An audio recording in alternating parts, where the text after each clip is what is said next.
అదే RTV app వార్తల్ని క్షణాల్లో చదివే అవకాశం ఉంటుంది. ఒక న్యూస్ పేపర్, ఒక టెలివిజన్ ఛానల్ మీ చేతుల్లో ఎప్పుడూ ఉంటాయి. అక్కడ పోలీసు సిబ్బంది వారికి అందరూ సహకరించవలసిందిగా కోరుతున్నాం.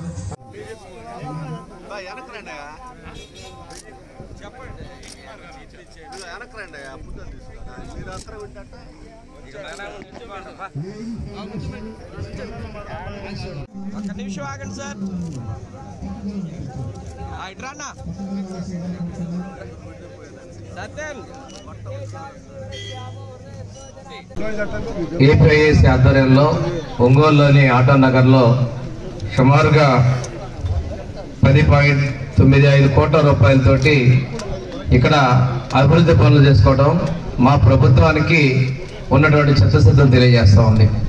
గౌరవ ముఖ్యమంత్రి శ్రీ నారా చంద్రబాబు నాయుడు గారు ప్రతి నియోజకవర్గానికి ఒక ఎంఎస్ఎంఈ పార్క్ ఉండాలనే లక్ష్యంతో మొన్న 90 పైగా పరిశ్రమల ఎంఎస్ఎంఈ పార్కుల్ని మన ప్రకాశం జిల్లా కరిగిరి నుంచే ప్రారంభించడం, వారికి ఈ ప్రాంతం మీద ఉన్న మక్కువని, ఈ జిల్లాలో పరిశ్రమల అభివృద్ధి పట్ల ఉన్నటువంటి చిత్తశుద్ధిని తెలియజేస్తా ఉంది. మొన్న కలిగినటువంటి పార్ట్నర్షిప్ సమ్మిట్లో విశాఖపట్నంలో మన జిల్లాలో కూడా సుమారుగా 5,000 ఉద్యోగాల కల్పన కలిగే విధంగా ఎంఎస్ఎంఈలు మనం ఎంఓయూలు చేసుకోవడం కూడా జరిగింది. ఆ రోజు 9.8 లక్షల కోట్ల పెట్టుబడుల కోసం ఒప్పందాలు చేయాలనే సంకల్పంతో వస్తే ఈ ప్రభుత్వం మీద ఎన్డీఏ ప్రభుత్వం మీద ఉన్నటువంటి విశ్వాసం, చిత్తశుద్ధితోటి 13.25 లక్షల కోట్ల పెట్టుబడులకి మేము ఆ రోజున ముఖ్యమంత్రి గారు ఎంఓయూలు చేసుకోవడం జరిగింది. ఈ పరిశ్రమలు తేవడంలో మంత్రులందరూ కూడా విశేషమైనటువంటి కృషి ఉంది. ఉప ముఖ్యమంత్రి గారు పవన్ కళ్యాణ్ గారి సహకారం, అదేవిధంగా గత ప్రభుత్వాలు చేసిన పాపాల వల్ల కొన్ని పరిశ్రమలు వచ్చేదానికి వెనకం చేస్తున్నప్పుడు కేంద్ర ప్రభుత్వ సహకారం, మోడీ గారి సహకారం కూడా మర్చిపోలేని విషయం. దీంతో పాటుగా మనకి ఏదైతే ఎస్ఐపిపిలో ఉన్నటువంటి మంత్రులందరూ కూడా విదేశాలకు వెళ్ళటం, పారిశ్రామికవేత్తలను పెట్టుబడికి ఆకర్షించడం, ఇవన్నీ కూడా చేసిన అందరూ సమిష్టి కృషి, ముఖ్యమంత్రి గారి యొక్క ప్రోత్సాహం.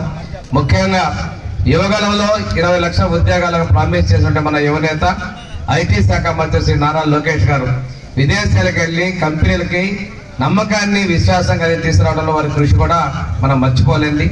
వీటన్నిటి ఫలితంగానే ఆంధ్రప్రదేశ్ రాష్ట్రంలో 13.25 లక్షల కోట్ల పెట్టుబడులు, అదేవిధంగా 10 లక్షల పైగా ఉద్యోగాలు కల్పించేందుకు అవకాశాలు చేసుకోవడం జరిగింది. మా ప్రభుత్వం ఎప్పటికీ కూడా చేసుకుంటున్న ఎంఓయూల ప్రకారం, అదేవిధంగా పురోగతిలో పరిశ్రమల ప్రకారం ఇప్పటికి 10 లక్షలు ఆల్రెడీ మనం అవకాశాలు కల్పించడం జరిగింది. నిన్న చేసుకున్న ఒప్పందాల ప్రకారం ఇంకొక 10 లక్షల పైచలకు ఉద్యోగ అవకాశాలు కూడా ప్రభుత్వం చేసుకోవడం జరిగింది. ప్రతి నియోజకవర్గానికి ఒక పార్కుని ఎంఎస్ఎంఈ పార్క్ డెవలప్మెంట్, అదేవిధంగా వాటికి స్థల సేకరణ చేయడం జరిగింది. వాటితో పాటు అభివృద్ధి పనులు కూడా టెండర్లు పిలుస్తా, ప్రోత్సహిస్తా ముందుకు వస్తా ఉన్నాం. అయితే ఈ ప్రభుత్వం ఎన్నికల ముందు ఏదైతే మా ప్రభుత్వం ఎన్డీఏ ప్రభుత్వం చెప్పిన దానికి పూర్తిగా చిత్తశుద్ధితో పనిచేస్తా ఉన్నారు. ఇక్కడ మీరు ఆటో నగర్లోనే ఎన్నికల ముందు జనార్దన్ రావు గారు ఎమ్మెల్యే గారికి, అదేవిధంగా ఎంపీ గారికి చెప్పిన దాని ప్రకారం ఈ రోజు ఇక్కడ సుమారు 11 కోట్ల రూపాయలు అభివృద్ధి పనులు తీసుకురావచ్చారంటే మా ప్రభుత్వం చిత్తశుద్ధికి నిరసన తెలియజేసుకుంటా ఉన్నాం.